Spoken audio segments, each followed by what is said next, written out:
Hi guys, welcome to my channel. Today I'm going to be doing my first tutorial with my special guest Maha. So Maha, I'll get you to introduce yourself in a few quick words. Hi guys, I'm Maha, I'm from Iraq and I love Dina so much, she's so talented and I'm so excited to be here. And we're just the best of friends really, that's why. Exactly. So today we're going to be showing you how to recreate a Hollywood wave on Maha's hair. She's got naturally beautiful long hair, so we won't be using any extensions, but I'll talk you through the step-by-step process. So her hair is naturally not too curly, doesn't have a kink in it right now. So actually what I'm going to do is I'm going to start by sectioning her hair off and putting a heat protector in. So when I do a Hollywood wave, I like to take from left to right or right to left, depending on my client's good side. So I think Maha likes this side more, so we'll move the hair over. The tip for this is to actually take the hair on an angle. So you don't want it to be straight, but you want it to be going on an angle backwards, and that's just going to help give the volume that makes a Hollywood wave what it is. Have you done this look before? So if you put your head down, you can see that that's where our parting is.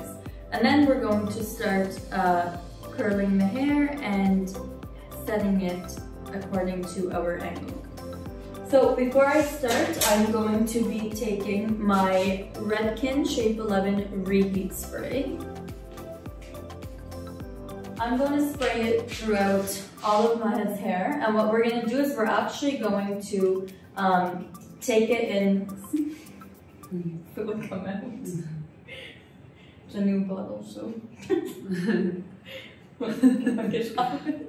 Okay, so we're going to take small sections, and that's just to make sure that all of her hair is protected. The good thing with this lotion is you can actually use it on damp hair, towel dry, or in this case where we're going from dry to restyle. So it's going to protect against the heat, and it's we're going to do a blooper. It's going to protect against the heat, and it's going to allow me to reshape and restyle her hair. So I'm just going to brush that in. I was told as well when you're going out in the sun to use heat protectant. Is that Yes, so some heat protectors actually have UV ray protection in them. Yeah, you should always use it, especially in Dubai, I think. So we're gonna do this in multiple sections. The first will be what I call the crown area. So the two sides in the front, and it'll go from the top of her head where the comb, so if you take a comb and you lay the comb flat, it's where it starts to lift up. That's where your section is gonna go, all the way down to where it takes off over here. Here's your first section.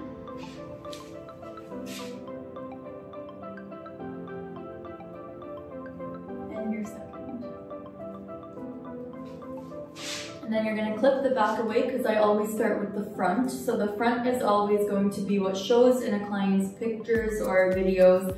If they're doing fashion shows or red carpet events, it's always shot around the front, and that's the part that you want to set the most. So I'm going to start by doing that section. What I'm going to do is I'm actually going to start with my small curling iron, and I'm going to take the hair and wrap it around the barrel going upwards, because that's what's going to give me that lift and keep the vintage retro kind of style. So I'll give you a couple of this for me.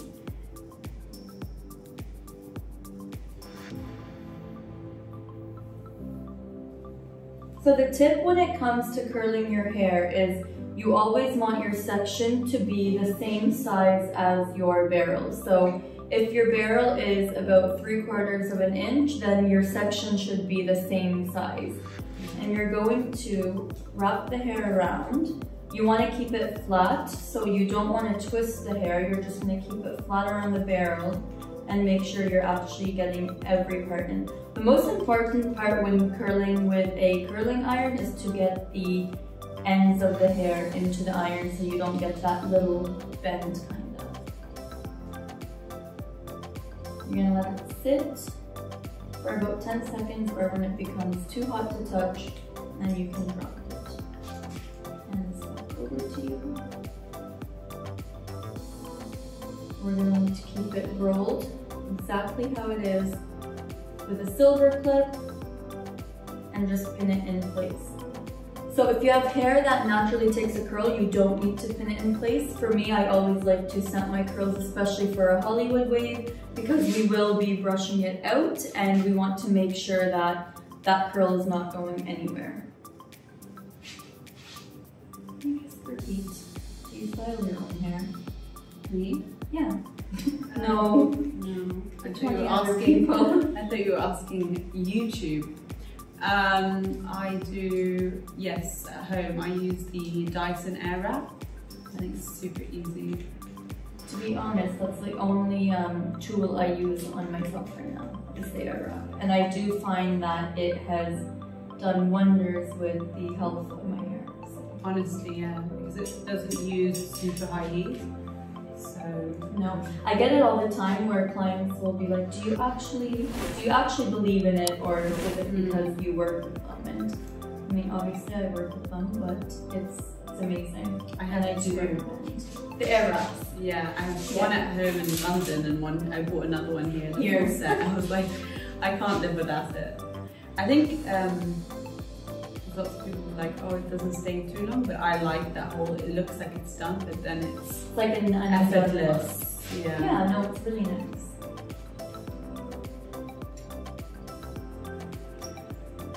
So what I'm doing is, while the hair on this side is being lifted away from the face and towards the left, we're going to do the opposite on the other side. So it's going to go towards the right when we curl on the other side. And we're going to use the same size barrel. And then once we get to the back, we'll be using a bigger barrel.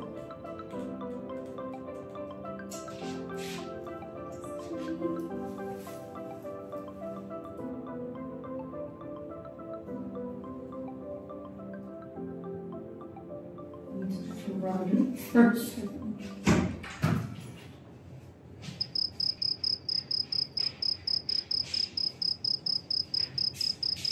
Sorry, I muted the doorbell so that it doesn't distract us. So now we're going to do the same thing on the other side. What you want to make sure you get is the most lift here, because that's where it's going to actually give you the shape and the volume that creates a Hollywood wave.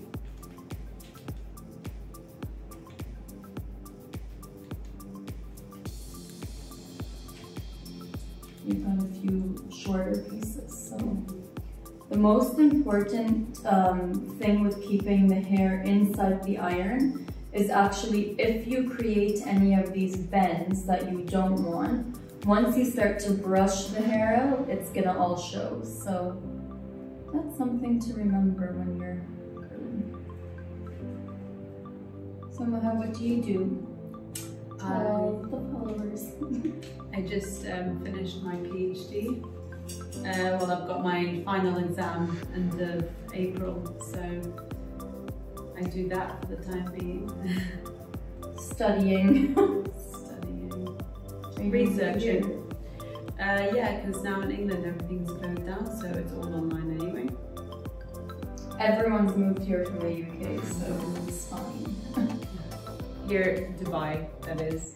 Dubai, yes, everybody's moved to Dubai because everything's open, so yeah, I've been living life. We've been living life.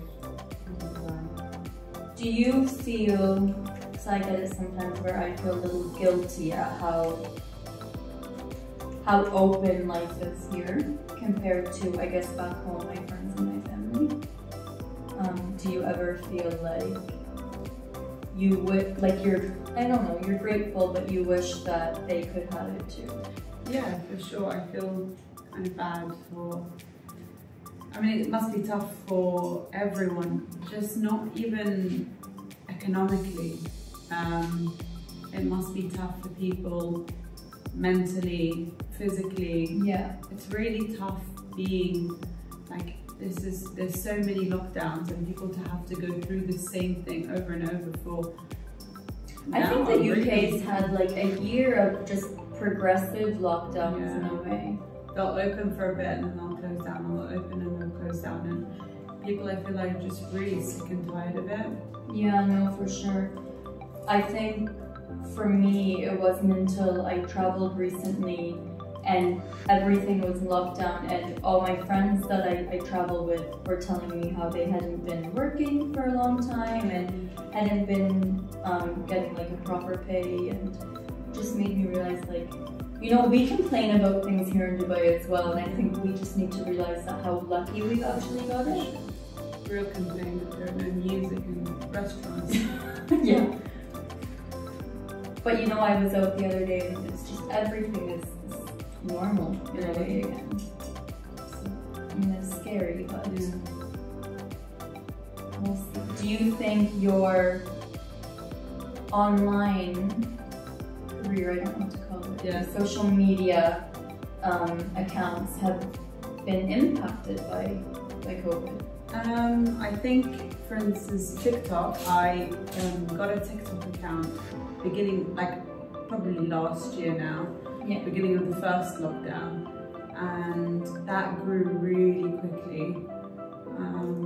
But I feel like content-wise, at some point when everything started to pick up again and I have to do my thesis writing and stuff, I just neglected that, and I have not been doing as much as you did in lockdown. As I did in lockdown, so. Yeah, no, for sure. I think a lot of people saw social media taking a hit when COVID started, but in some ways I find it's actually grown, which is really, I don't know, I guess people were just sitting home creating content. Yeah, I feel like the people that mostly work from home, so my work was lab-based, so I had to do a lot of my work going into the lab, and getting all the rights to go back into the lab and stuff was really challenging. So I only had a short amount of time in the lab, so I had to really take advantage of that and just iron out all the experiments that I had to finish off before. Now again, you were in the UK. Yeah, I was in the UK, yeah. And then December I came here when I finished all my lab work, and all I had to do was my writing. So. Yeah, I find that when you look through social media, for the beginning of lockdown, it was, I don't want to say a trend, but it was like people were so into the lockdown. And in a way, it kind of disregarded how hard it was, I think, for some people. But I feel like many people use like kind of comedy and that sort of thing to escape the reality of it, and I think it is tough, and I don't think that, I think it's just saying it is tough and let's make the best out of the situation, and I think people were doing quite well.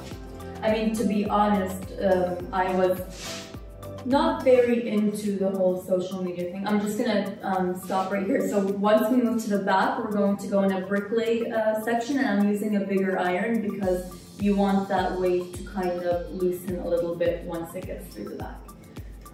Yeah, when I started in lockdown, I felt very like, I mean, my job is all about making people look a certain way and feel a certain way, and it's very hands-on. So it was the first time in years that I hadn't been working and not knowing when I will be working. So that was very hard for me to grasp, and that's when, like you said, I turned to social media because I felt like, you know, if I could at least share with my followers a way of how they could take care of their hair at home, it would make me feel in a way better. Yeah, I think a lot of people then started realizing all those hidden talents of like cooking and like hair and like. What did you pick up in quarantine?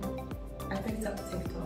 TikTok? Hands-on acting. It's so hard. I was acting. It's so hard. We just shot a reel before this, and We're in the process of doing it as well. This is one of the looks. It's one of the looks, but it's not easy. No. It's so hard.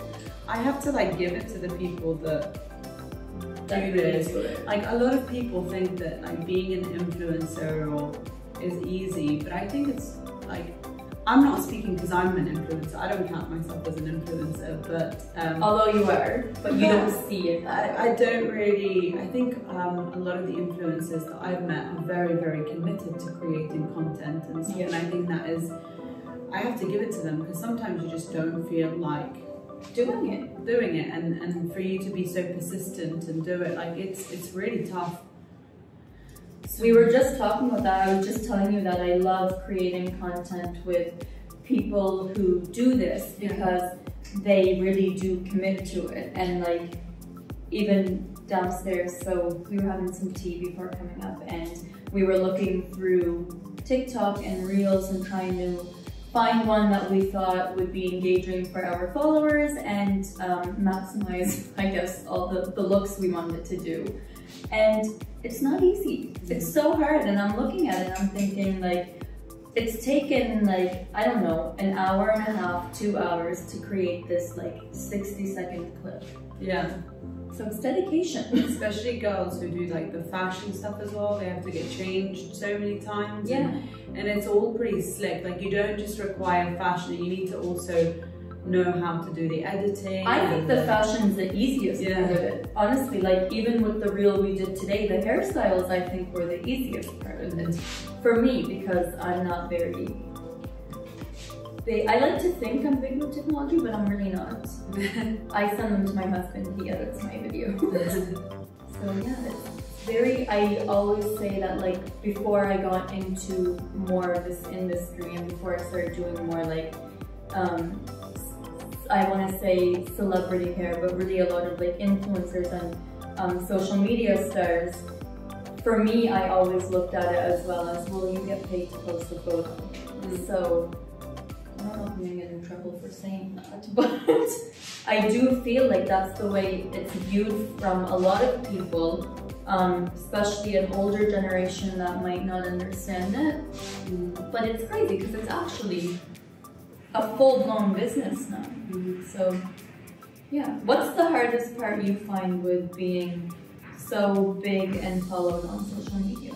Do you take like comments to heart, or have you learned to kind of block it out? I feel like I don't know, everybody can give their opinion of me, and that's absolutely fine. I don't expect anybody to love me or dislike me or whatever, and I think that's the most important thing that I've learned, is that as long as I love myself, and there's like a fine line in my opinion between like arrogance and just being confident about who you are. Like I know that I'm not the prettiest or the smartest or whatever, but I'm happy and content with who I am. So if somebody doesn't agree with or wants to share their opinion based on how I look, which is fair enough because I'm putting myself out there, you know? So I think that's, if they want to share it, that's their opinion at the end of the day, and it's not if it's mean, that's not how I see myself. But is it something that you've kind of learned to deal with, I guess, as you grew? Kind of, but I feel like even from, for instance, in school, like I moved from Iraq to Lebanon and then from Lebanon to Sweden, where I looked very different to everyone else. So you had the people who thought like I looked pretty, and then the people who thought I was an immigrant and they were being racist towards me. And then I moved to England, to the suburbs, where there was quite a bit of racism, and not that like a lot of people did it, but a few people did it, and I just learned from that age that none of their opinions matter. It doesn't matter what they think of me, whether they don't think that I fit the standard of beauty or what I'm supposed to look like. It's so funny because I mean I know that media gives us a perception or a standard, like you said, on beauty. But it's funny because every time I meet someone who I think is like gorgeous or drop dead, like beautiful, it's not always that they physically look very beautiful, but most of the time it's someone that just does not look like social media or anyone's idea or standard of beauty. So, but I think that's something that developed because I grew up in Canada as well, and for me, I was constantly trying to, I think, like I was confused why I had so much hair, for example, or I wanted the really flat iron hair all the time. I would flat iron my hair maybe 5 times a day. Drove my mom nuts, but I would flat iron it in the morning, on my lunch break, after school. I just wanted it to be like flat, no volume. But no, I'm asking because you know it's funny, when I posted that I was gonna create a YouTube account, the very first comment I got was, "Are you ready for the hate comments? Like, are you gonna be able to handle the hate comments?" And for a while I actually second guessed if I wanted to do it. And then I thought like, well, I'm doing it for myself. Exactly. And I'm doing it for a very big following that has wanted it for quite some time. But it's funny how that was the first comment that I received. I think what you have to realize is that anybody who's content with their life would not care. I don't think I've ever in my life written a hate comment towards anyone. You don't like somebody, just don't follow it. I don't understand. You don't watch it. Don't watch the video. Don't say anything. I mean, okay, you want to state your opinion, but then there is opinion, like where you like constructive criticisms, and then there is just mean stuff. Rude, you know, and there's a difference between like the content that we're creating. If it's offensive to you in some way, you just don't watch it. Nobody's forcing you to watch it. I mean, I honestly don't follow anyone that I don't find, if they're not my friend, obviously, I don't follow anyone that I don't find motivating or inspiring to some extent. I actually did, I did this class, not a class, kind of like a boot camp with L'Oreal, and one of the guys that was talking about social media had actually mentioned that you always strive to be the same or better than the people you're seeing in your career. So if you're scrolling through social media and you're seeing something that's not going to inspire you, or someone that's doing less than you are, or anything, you're not going to get the drive to kind of get up and do more. And that to me made me go back and unfollow so many random pages and people that I was following just because I guess I felt obligated at the time to follow. And I can say that now, honestly, like even the friends that I've got and the friends that I follow, they're people who inspire me in one way or another, whether it's like a personal life, how they are as mothers, businesswomen, or other hairstylists. But yeah, that's what I mean. Like I would never take the time to go and type out a thought out comment dissing someone. Or making fun of like how they look or the way they spoke. That's only, that sort of comment stems differently. Like it doesn't stem from a place of I have so much confidence in myself. I'm sorry, but that stems from an insecurity. That stems from somebody else's unhappiness. So I'll go out of my way and make somebody else unhappy. So this is the sort of thing. But most of the time, what they don't realize is that honestly, it doesn't. Your comment gets deleted, it gets blocked, and then we move on. I don't even recall who you are, what you're doing. Like, it makes no difference to my life. And if that, you know, you went out of your way to do that, and then it took me 2 seconds to block it, you know, like... To each their own, I guess, in that sense. But yeah, I do see, I think for me, what it does is it kind of, I think like, you're strong in the way you think of it. For me, I personally feel like I've gotten over that phase in my life where I care so much what people say about me. I know that no matter what I do, I'm gonna have people that are, you know, talking amongst themselves that don't like what I do, and then I'm gonna have a lot of people who do support what I do. 100%. I think it's more the younger generation that scares me because they're going through all the feelings of like a junior high kid that's going through a lot, and they've got to do it on social media. Yeah, I think being exposed at such a young age to social media can be so dangerous. I think it's like my siblings are 14 years old, but I monitor all of their social media activity. I monitor what they're doing, who they're following, because it's very, very difficult to be trapped into this, and especially for girls to look a certain way, and even now for boys, honestly, to look a certain way and to act a certain way and to think that they're not beautiful, well, because, you know, they have hair. And like my sister, she gets extremely upset. She's like, oh, well, I have so much hair on my body. And I said, it's a natural, normal thing. Like, people remove it.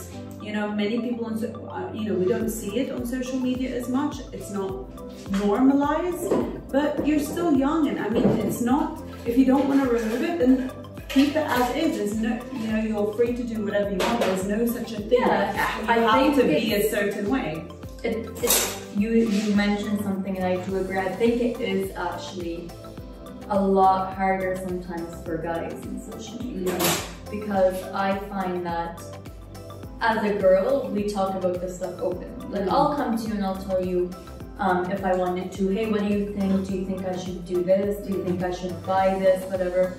Guys don't really look into all that. But I do think that the bigger social media gets, it's harder for guys as well as girls, to be honest. Sure.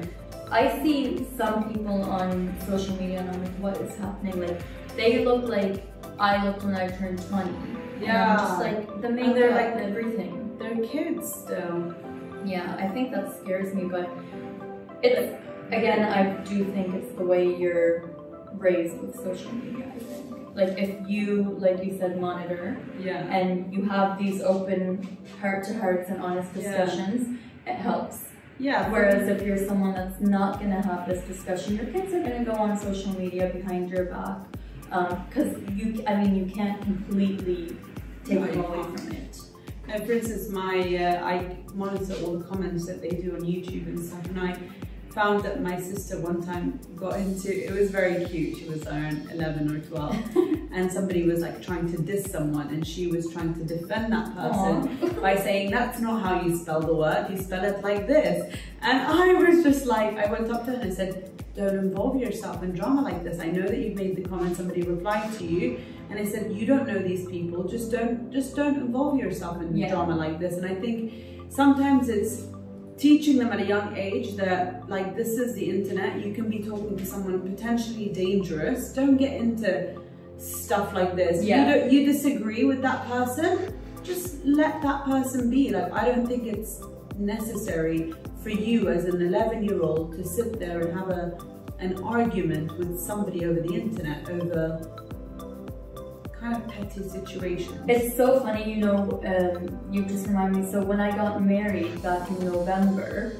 I actually got a comment. You know how you've got the requests and you go in and you have to actually approve a request. So I went in and it was an account that was a fake account, and obviously somebody that had known me because I hadn't announced on social media that I was having my wedding yet.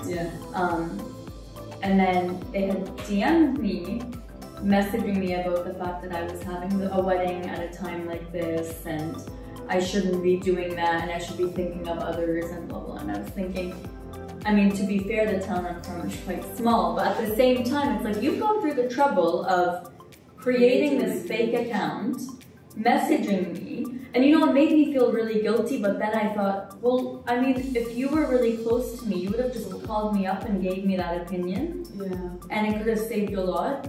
But I think it's the way that people feel that they can hide behind social media. Yeah, it's a shield. It is. Where people, for instance, will say I've literally had this situation where people will diss me, and then if, for instance, I reply back, they're like, oh no, like, that's not how I meant it, like, I really like you and stuff like that. And it's like, you've literally just dissed me like 2 seconds ago, but I feel like they think that, oh, she's not going to reply, or she's going to care. Or you have so many comments you might not even see them.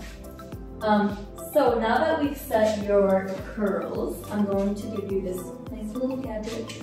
Cover your face. I'm gonna take my Redken 23 hairspray. I'm going to spray it all over. The trick is I'm gonna spray it from far so it doesn't get really hard, but enough to give it that kind of hold. And then I'll take this. And then I'm going to take my Dyson, which we just talked about and I'm obsessed with, and I'm going to use the diffuser attachment. Do you use the diffuser? No. I don't actually have this one, I've got the air wrap one. So I'm going to put the diffuser on cold air and medium setting, and it's gonna help set the curls in place. If you've got the time, you could just wait 20-30 minutes for everything to dry and set, but we don't.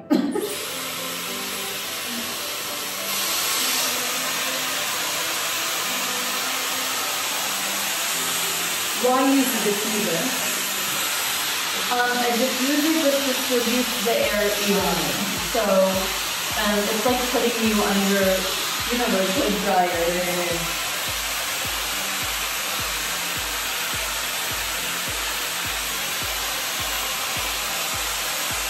And the point of starting in the front is, again, it sets a lot faster.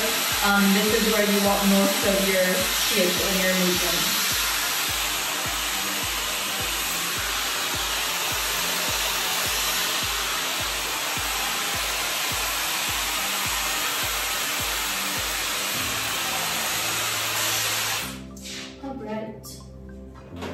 So once that's done, I'm going to start taking the curls out.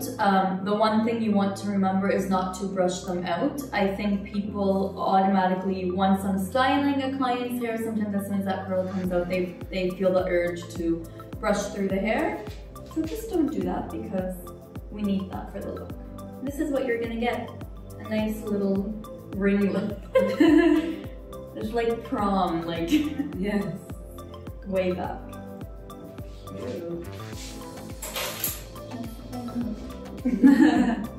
Now you can go home. Bye guys, thank you for watching. Please subscribe to the channel. Book your appointment. When you have time to do a full like glam look like this, it's actually one of my favorites, and I feel like it's the most timeless hairstyle. It just looks effortless. It looks really nice. So we're gonna leave all the curls like that and start taking them out. And it's okay, don't worry, you don't need to see my face yet. Take them all out. This should be the emo look. Yeah. For our video. I'm really excited for the video. I'm more excited that you're gonna edit it and I'm not. Because I don't think I would know where to start, honestly. You know what I think it is? I think I'm so like perfectionist. Not that, I think with like hair, like especially the things that I do where it's like backstage and like editorial, everything has to be perfect. That when it comes to social media, it was actually one of the stylists I work with in the salon that said to me, you know, it shouldn't be perfect. Like sometimes people like seeing just something that's normal, even if it's not exactly how you would let, for example, a celebrity walk out or a model walk a show. And it's true, so I think it's just being a little less hard on yourself. So once the curls are out, this is what you have. This is how What we're going to do is I'm going to take my Mason Pearson brush. This is the best tool in the world, and if you don't have one, it's worth every penny. I'm going to actually spray some of the Redken Shine Flush right over here. I'm going to spray it on my brush, and I'm going to start brushing out the hair. The trick for this is you're actually going to take sections and you're going to start from the bottom and move up.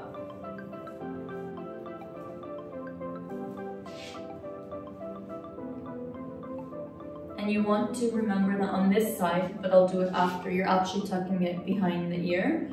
The whole Hollywood wave moment is when you get that lift around the root and then one side slick back, so you get that dimension.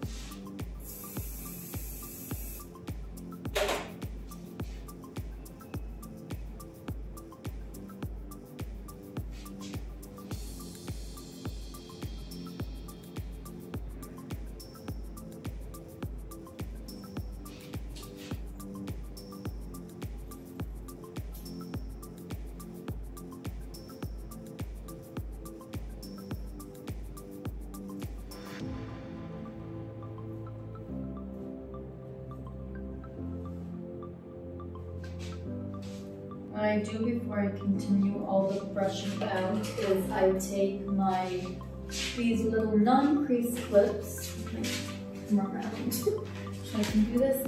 Take these little clips and I'm actually going to make sure I set the hair exactly how I want it to.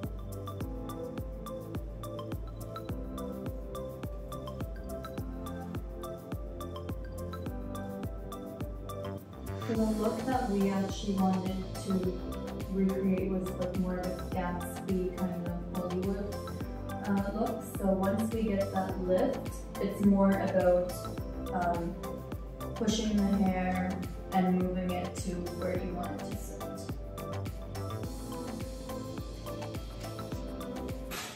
Hello, darling. Do you feel like a millionaire? Of course. I woke up like this.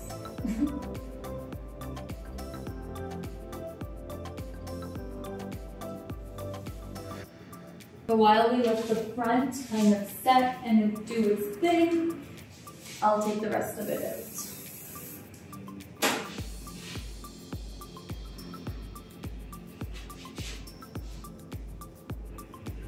So you'll see that in the sides that I'm bringing forward, the ones that had a bigger curling iron, that's where you kind of get your length for this look from, because the front is going to give you more of that shape. And then what we're going to do is we're going to make sure this goes all behind the ear.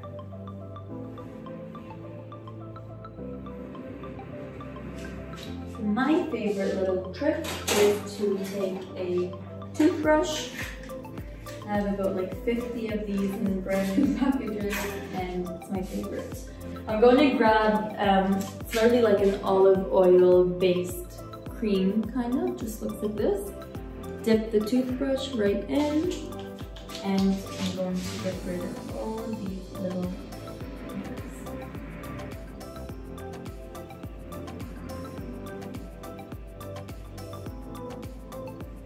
The thing with a Hollywood look is honestly like, it's not really just the curl, it's everything is so perfect and shiny and it makes it literally look like $1 million. That's why we're doing this look right now. And you need to make sure that every little part of the hairstyle gives that kind of vibe, because trust me, it's gonna come across on your client. I know you're already, you can tell you're feeling it. Feeling it. And I like to just brush slightly on what little baby hairs there might be. Take my little skinny brush and I'll finish kind of placing the curls exactly where I want them before I spray them. So I want this to fit off right around the chin. And on the parts that are a little bit longer, I'll use a silver clip.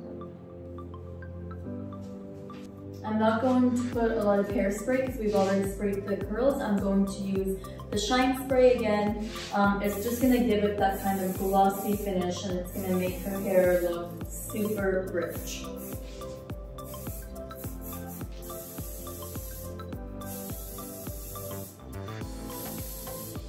Should I get your hair? No, it's my eyes. I open. Oh. I should not. No. Again, diffuser, cold air. The least amount of strength, and from really high up, you want to always go from top to bottom so that you don't blow the cuticle out, and keep everything really smooth and shiny.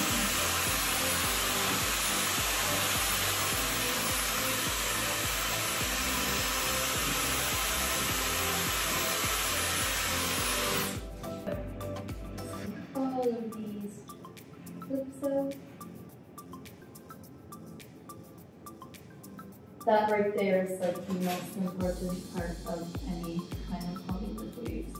So the rest is just a matter of cleaning up and making everything look very polished. So one of my favorite things to do is I'm going to take my root sprays and I'm going to actually blend in that scalp line. It's just gonna give it a more polished, put together look. So Maha's hair is more of a darker shade. So what I like to do is I like to actually spray from far up. I'm going to give you this again. And a little like that, yeah.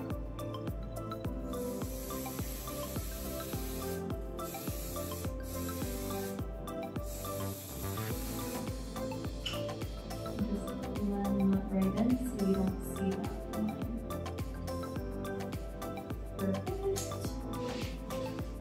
I mean, honestly, this is my best friend when I started for any look, especially if it's like bridal or like a Hollywood look like this, where, to be honest, like the product you use and the way you shape it is gonna come across as whether the hairstyle is supposed to be glamorous, rich, or just a very day-to-day basic look.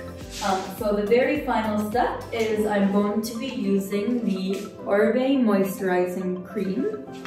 I'm going to put a little bit into the palm of my hand. Emulsify it all the way through. And then I like to just kind of tame down any little baby hairs.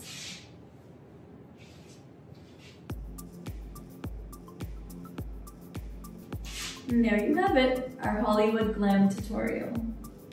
See you next time.